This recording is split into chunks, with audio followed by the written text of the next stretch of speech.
बिस्मिल्लाहिर्रहमानिर्रहीम।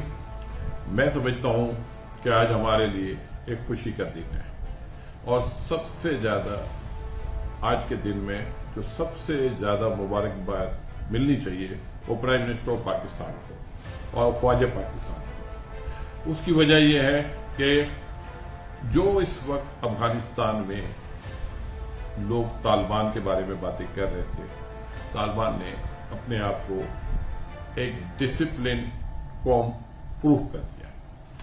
दुनिया जहां में इस तरह के हॉल होते हैं लेकिन वहां खून खराबा भी देखा जाता है। और जो मैंने प्राइम मिनिस्टर की तारीफ की, उस तारीफ की सिर्फ की वजह जो है वो भी मैं आपको बता दूं कि प्राइम मिनिस्टर ने हमेशा एक बात की थी कि बैठ के बातचीत करो, और हमने देखा कि बैठ के जो बातचीत हुई उससे मामला सेटल हुए।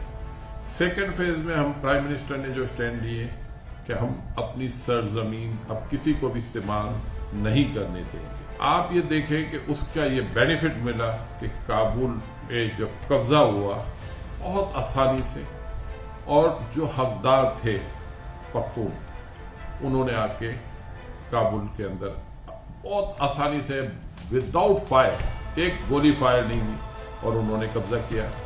और ये जाहिर बात है उनका अपना मुल्क है, और ये तबाही जब आती थी जब बाहर से लोग उनको मिसयूज करते थे। और इस दफा हमने देखा, और सबसे बड़ी बात पाकिस्तान को एक और जाते है कि हमने अपनी बॉर्डर सील कर, हमने ये प्रूव कर दिया दुनिया को कि हम अब अपनी सरजमीन किसी को भी इस्तेमाल नहीं करने